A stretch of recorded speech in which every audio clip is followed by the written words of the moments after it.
ఈ రోజు నాటుకోడి పచ్చి జీడిపప్పు కర్రీ చేసుకుందామండి. చూడండి, పచ్చి జీడి పిక్కలు మనం ఇప్పుడు కట్ చేసుకోవాలి. నాటుకోడి అండి, ఇది 1/2 kg నాటుకోడి తీసుకున్నాము.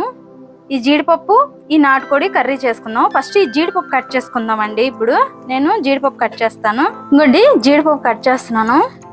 జీడిపప్పు కట్ చేసేటప్పుడు చేతులకి నూనె రాసుకోవాలండి. పచ్చి జీడిపప్పు కట్ చేసినప్పుడు, లేకపోతే పొరలు ఊడిపోతాయి. చూడండి, అన్ని ఇలాగే మనం కట్ చేసుకోవాలి. పిక్కలు బ్లౌజ్ అన్నీ వేసుకోవాలి, లేకపోతే కవర్లు ఏమైనా ఉన్నాయి వేసుకోవచ్చు. ఆయిల్ ఏదన్నా రాసుకోవాలండి. ఇది జీడి కాబట్టి జీడి అంటుకుంటే చేతులు పొరలు ఊడిపోతాయి. చూడండి, అన్ని పిక్కలు మనము ఇలాగే కట్ చేసేసుకోవాలి. ఇవ్వండి, పిక్కలన్నీ కోసేసుకున్నాం కదా. ఈ లోపల ఉన్న పలుకులన్నీ మనము ఇలా తీసేసుకొని వాటర్లో వేయాలండి. వేసిన తర్వాత ఒక 1/2 గంట సేపు ఫ్రిడ్జ్లో పెట్టేవాలి. ఫ్రిడ్జ్ లో పెట్టేసామంటే ఈ లోపల ఈ పొట్టు ఉంటది కదండి, పచ్చి పొట్టు, ఈ పొట్టు మొత్తం ఊడొచ్చేస్తుంది. మనం అలా పెడితే ఇబ్బందే ఉండదు. మనం అలా చేసి పెడితే చూడండి, సింపుల్ గా ఊడొచ్చేస్తుంది పప్పు. ఇంకోండి, అన్ని కోసేసి నీటిలో వేసుకున్నాం కదా. ఈ ఒక 1/2 గంట సేపు ఫ్రిడ్జ్ లో పెడితే ఈ మీద ఉంది కదండి, ఈ పొట్టు మనకి ఈజీగా ఏం అంటుకోకుండా ఇలా ఊడొచ్చేస్తుందండి. తీస్తుంటే మొత్తం వచ్చేస్తుంది. ఒక 1/2 గంట ఫ్రిడ్జ్ లో పెడితే, ఇప్పుడే కదా కోసాం మనం, ఇప్పుడు ఫ్రిడ్జ్ లో పెడతాము. ఈ పొట్టు అంతా మనం ఒలవాలి. ఇలాగ వస్తుంది పొట్టు ఒలుస్తుంటుంటే. ఇప్పుడు ఇది నేను ఫ్రిడ్జ్ లో పెడేస్తానండి. ఒక 1/2 గంట సేపు ఫ్రిడ్జ్ లో పెట్టేశాక అప్పుడు ఒలిచి చూపెడతాను మీకు. ఇంకోండి, ఇలాగంటే ఫ్రిడ్జ్ లో పెడితే ఈ మొత్తం ఈ బ్లాక్ ఎయిర్ అంతా వచ్చేస్తుంది ఇలా తీస్తుంటే. ఇంకోండి, 1/2 గంట నానాలు అన్నాం కదా. చూడండి, పొట్టు వాటికి ఊడొచ్చేస్తుంది. చూడండి, ఇంకోండి ఇలా అంటే ఊడొచ్చేస్తుంది. ఇంక ఇందులో మనం ఏమీ తీయవలసిన అవసరం ఉండదండి. ఇలా అంటే చాలు. కూలింగ్ ఎక్కిందంటే వచ్చేస్తాయండి. ఇలా పొట్టు తీస్తుంటే ఇలా ఊడొచ్చేస్తుంది. దానికి అదే ఊడొచ్చేస్తుంది. అతుక్కోవడం అది ఉండదండి. ఇంకోండి, మనం ఇలా తీస్తుంటే ఇలా ఊడొచ్చేస్తుంది అంతే. ఇంకోండి, నీట్గా వచ్చేస్తుంది. చూడండి, అన్నీ మనము ఇలాగే తీసేసుకోవాలి. నాటుకోడి విజిల్ పెట్టుకోవాలండి. 3 విజిల్ పెట్టుకుందాం. కుక్కర్లో వేస్తున్నాను నేను. 3 విజిల్ పెట్టుకోవాలి. ఇంకోండి, ఇది విజిల్ పెట్టేసి ఇప్పుడు మనం ఈ మసాలాలన్నీ పట్టేసుకుందామండి. ఇంకోండి, 1 స్పూను అల్లం పేస్ట్ వేస్తున్నానండి. అలాగే కొంచెం పసుపు కూడా వేసుకోవాలి. ఇంకోండి, కొంచెం పసుపు వేస్తున్నాను. కొంచెం ఉప్పు కూడా. ఇంకోండి, కొంచెం ఉప్పు వేస్తున్నాను. ఇప్పుడు ఉప్పు అది వేసాం కదండి. 1 స్పూన్ ఆయిల్ వేసుకొని కలిపేసుకొని విజిల్ పెట్టుకోవాలి. కొంచెం వాటర్ పోసుకొని ఇంకోండి వేసేసుకున్నాం కదా, కలిపేస్తున్నాను.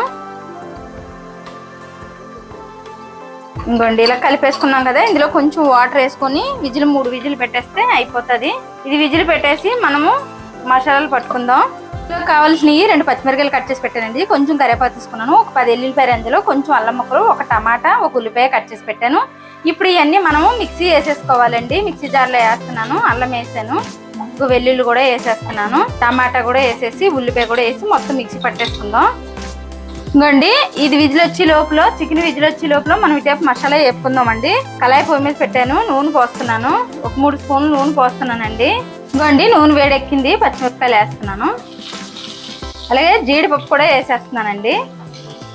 జీడిపప్పు కూడా 1 నిమిషం పాటు పచ్చివాసన పోయే వరకు వేపుకుందాం.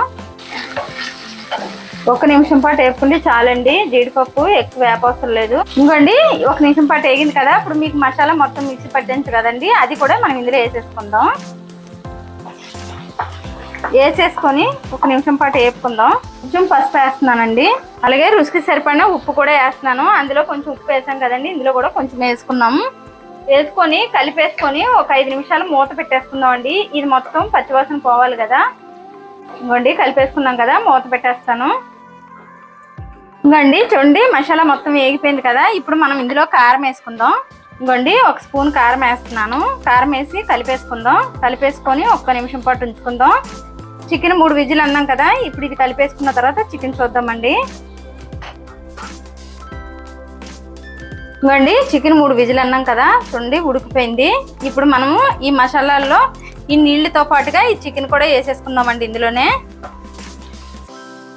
ఇంకోండి, వేసేసుకున్నాం కదా. వేసిన తర్వాత కలిపేసుకొని ఒక 2 నిమిషాలు ఉంచుకుందామండి. అప్పుడు ఉంచుకొని ఇంకా కొంచెం వాటర్ పోసుకోవాలి. ఇంకోండి, ఒక 2 నిమిషాలు అన్నాం కదా. ఇప్పుడు 1 గ్లాస్ వాటర్ పోస్తున్నానండి నేను. పోసేసి గరం మసాలా వేసుకుందాం.